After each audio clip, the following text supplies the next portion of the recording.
Alright mate, welcome back to the channel. This is VG Vault, and today we will be talking about some of the times my toxic impulsivity has gotten the better of me and I have dropped my hard-earned peas on something that for one reason or another didn't live up to expectations. So, without further ado, here are 10 times I wasted my money on video games. Number 10. Bound by Flame. Now this list is filled with context for each game. In the case of Bound by Flame, the PS4 was still pretty new and it was the first action RPG that dropped. I worked at a video game store at the time, so I was pretty well informed on what was about, what was coming up and what looked good. Truth be told, this one slipped under my radar. I just happened to be awake the midnight that it launched and I immediately dropped the full £50 asking price without hesitation. Impulsivity will be somewhat of a recurring theme during this video. Bound by Flame is a third-person action game with light RPG mechanics by developer Spiders. It was billed as a game with epic battles and choices that actually gave you agency in how your character developed and how the story played out. There was essentially a good and evil path to choose from, each one drastically altering how your character looked and played. To say that the characters, narrative and writing were all over the place would be fairly generous. Even though I finished the game, I literally had to look up like a plot synopsis and then watch a few reviews to remember anything about it other than it was bad. The combat was beyond janky, and the companion system often proved more of a hindrance than a help, and the upgrade tree was threadbare. It's one credit I'll give it in the early stages was the armor customization was quite cool. I'm a sucker for anything that gives you a lot of choice and control over how your character looks.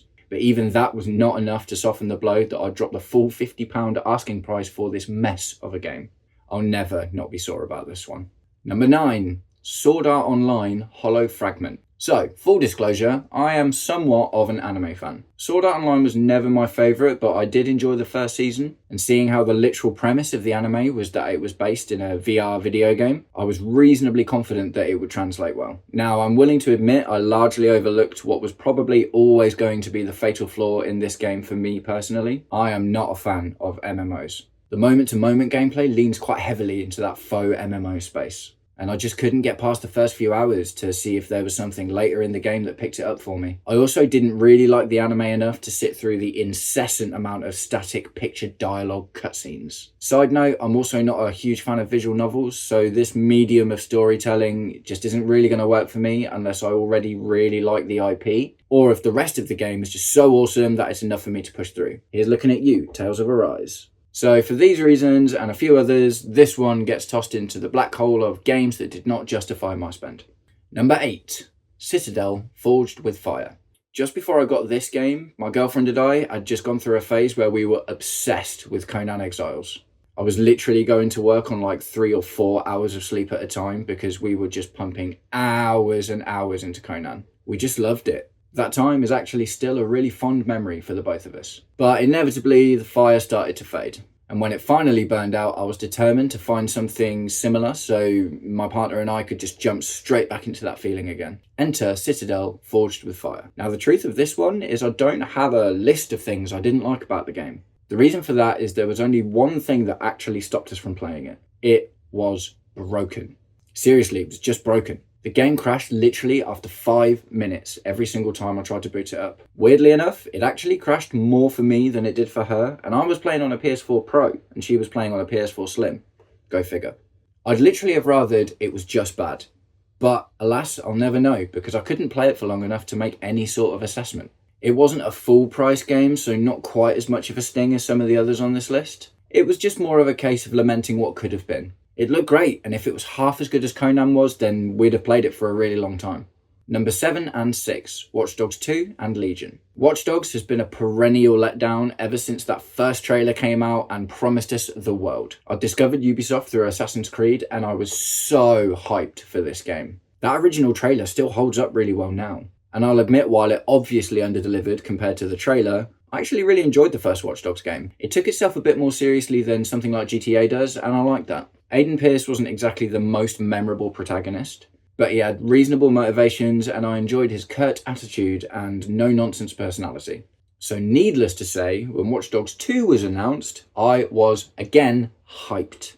I I thought, wow, this looks great, maybe they got it right this time. The aesthetics look brighter and the tone less dark than the first entry. But the visuals were looking great and it promised to be loaded with a lot more content too. The drone and RC mechanics looked cool and I was looking forward to it. I bought it at launch and gave up after the first day. I was starting to think that whoever Ubisoft gets to direct these trailers, that's your guy to start directing your games. Because with all the promise of loads of content, huge open world, stunning visuals, lots of cool mechanics, I just couldn't get into it. Watch Dogs 2 in particular is a sore one, so much so that I still re-download it once every year or two to see if I can find the love, but it's just not there. This is an unusual one. I can't necessarily point to obvious things I didn't like about the game, but I also can't for the life of me point to any of my attempted playthroughs and pick even one thing that I was like, oh no, I actually really like this part. By the time Watch Dogs Legion was announced, I must have had full-on Stockholm Syndrome by this point. Because I took one look at the trailer and went, wow, this looks great, maybe they got it right this time. Being English, it's always nice to see a game set in England that isn't based in like medieval times. London is an awesome, vibrant city that's full of life and lots of things to discover. So that was already a positive. Then I found out about its new mechanical pull. Watch Dogs Legion introduced a brand new idea for an action game, where there is no one main character or even a party of regular individuals. Any NPC in the game can be recruited. Each one had a special unique skill or function, and to get the most out of the game, you had to swing your cat back round and catch them all. They'd promised that whichever character you were using, they'd been fully voiced to cover any part of the story you were playing, so it should never have felt jarring. If I were to describe playing this game in one word, jarring would probably be my pick. Not having a main character meant that the narrative was driven solely by the overall plot itself, which wasn't really that good, and completely stripped it of any character development, and by and large, the game's soul. I tried. I really did. At this point, I'd spent £150 on Watch Dogs games and was fully in denial. I pushed to around the 10-hour point of Legion when I had to stop and say to myself, man, this is just not fun. Evidently, I'm not alone in this, as the DLC reintroduced protagonist from the first game, Aiden Pearce. They brought him back into the fold and made him a playable character from the start to the end of the game. But I can't do it. Not even Gravelly McGee, Aiden Pearce can convince me to ignore what at this point amounts to trauma. If the stories are to be believed, Watch Dogs has been thrown to the wayside by Ubisoft. And although I'll always wish it could have lived up to the promise of that first trailer for the first game, my wallet thanks Ubisoft for making this decision for me. Number 5, Greedfall.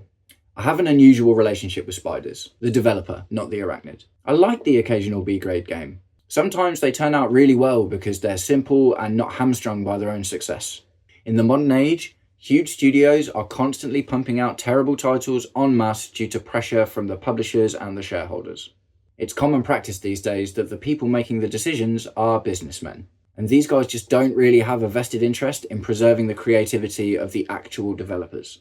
Spiders gave us the aforementioned Bound by Flame, but also the Technomancer. The Technomancer was a sci-fi action RPG with a cool world, relatively satisfying combat, and choices that actually made some difference in the game and the story. It wasn't great, but it was fun, and sometimes that's literally all you need. So naturally, when Greedfall poked its head over the sea of AAA messes that were indicative of the modern era, it looked like a sure bet. Better graphics, bigger world, deeper mechanics, more companions and politics to play with. Cool, sign me up, let's go. Greedfall suffered from trying to do too much, I think. Though it was nowhere near as bad as Bound by Flame, I think ultimately it was too ambitious for its own good. The combat was okay, but they added in this Dragon Age Inquisition style slow time tactical menu that just felt really out of place. And the actual action combat felt a bit wooden and not really quite fluid enough for what they were going for. Again though, the character customization was really good. This seems to be something that Spiders are actually good at. But once again, I couldn't scratch deep enough into the huge world that it offered just because I felt underwhelmed by the moment-to-moment gameplay. I've actually got some tentative hope for the sequel, but I will be watching reviews and probably waiting for a sale to jump back into the world of Greedfall. Number 4, Persona 5. You remember I mentioned about context at the start of this video? Well, that's really important here because I loved Persona 5. It was the first title I played in the series, and I instantly fell in love with the gameplay, the writing, the art style, and especially the music. Man, that soundtrack was so good. Persona 5 also made traditional JRPG turn-based combat feel really fresh and interesting, and honestly, it just couldn't do much wrong. So when I worked at the game shop, I actually borrowed this off of a friend for a week or two. Truth be told, I only got some way into the second palace before he asked for it back. I was touring a lot with my band at the time, money was tight, and there was a lot of other games that were coming out that I prioritised over paying full price for Persona. But one day, sometime later, it went on sale on the PlayStation Store and I bit the bullet and bought it. Now, this is where the waste of money becomes apparent. There was nothing inherently wrong with Persona 5. Like I said, I loved it. The problem with Persona 5 is that literally a week after I bought it, they announced Persona 5 Royal. At first I was like, oh, this is a DLC? No. Oh, okay, it's a sequel? No. Oh, it's Full Metal Alchemist Brotherhood. That's what this is. For anyone who doesn't know, Full Metal Alchemist is widely regarded as one of the best mangas and animes around. It was so good, in fact, that after the initial anime adaptation, of which many of the key plot points and characters had been altered, they released a fully fledged manga-faithful anime adaptation with more episodes, and it was completely true to the source material. Persona 5 Royal is Persona 5, but better. I already knew the base game was going to eat 100 hours of my life, and there was no way I was going to play all of Persona 5 to then play all of Persona 5 Royal. So with a sigh and a whimper, I put Persona 5 down and decided to wait for Royal to come out. I was determined to enjoy this particular piece of art to its maximum. I bought Persona 5 Royal, and truth be told, I still haven't finished it. I've now got a PS5, and instead of giving us a free PS5 upgrade, Atlus have elected to charge full price for Persona 5 Royal on PS5.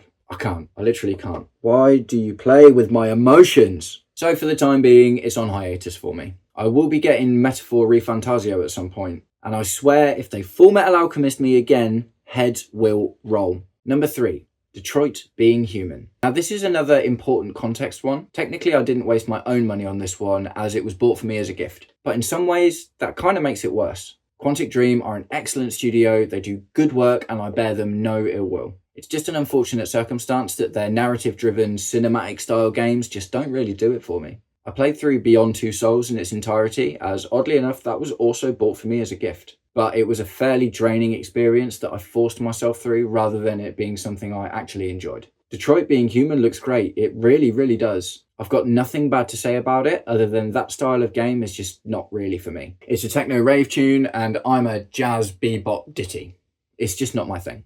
Sorry Quantic, but keep up the good work. Number 2, Kingdom Come Deliverance. Oh man, I really, really wanted to like this one. Medieval RPGs are my jam. I'm a sucker for small details and deep immersion, and this game goes in on those features. I literally followed the studio's dev blog for like 2 years in the lead up to the game launch because I just thought it looked so good. Skyrim without dragons and magic.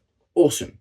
I'm all down for fantasy, but I really appreciate some gritty realism too. The studio devs seem like great guys and were clearly super passionate about this project, which is exactly what you want to see as a gamer. There were warning signs, but I blindly ignored them like the fool that I am because I figured, hey, whatever I'm not a fan of, I'll just figure it out or I'll get over it or I just have to because this game looks so good. But sadly, it proved to just be a hill that I couldn't climb. It was the combat. I just couldn't find my groove with the combat. And again, I've really tried. I spent like 2 hours sparring with the guy in one of the earlier towns just to try and get a handle on the sword fighting. If at any point in the early hours of the game there was a group of enemies that respawned and I could kind of grind on and figure it out, I think I might have managed. But this game's commitment to its own ideas was absolute and I can't be mad at them for it. Saving was not something as simple as a click of a button, and enemies were particularly scarce in the opening hours of the game. Most of what you might come across were normally far too strong for you to have much hope of winning against, let alone practicing on. I still retain some vain hope that one day I will in fact find my groove with this game. It's just sat there in my library waiting to be enjoyed. It's especially sad because the sequel's on its way out and again, it looks great. But unfortunately, as of right now, Kingdom Come Deliverance lives in the waste of money pile for me.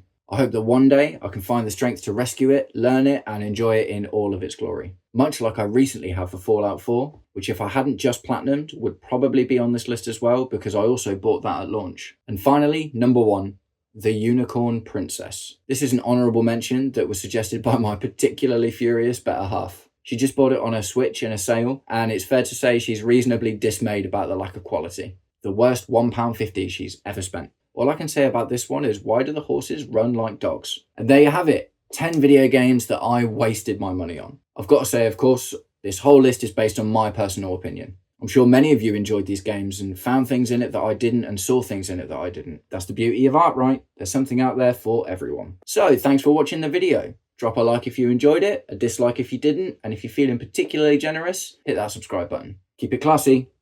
Peace.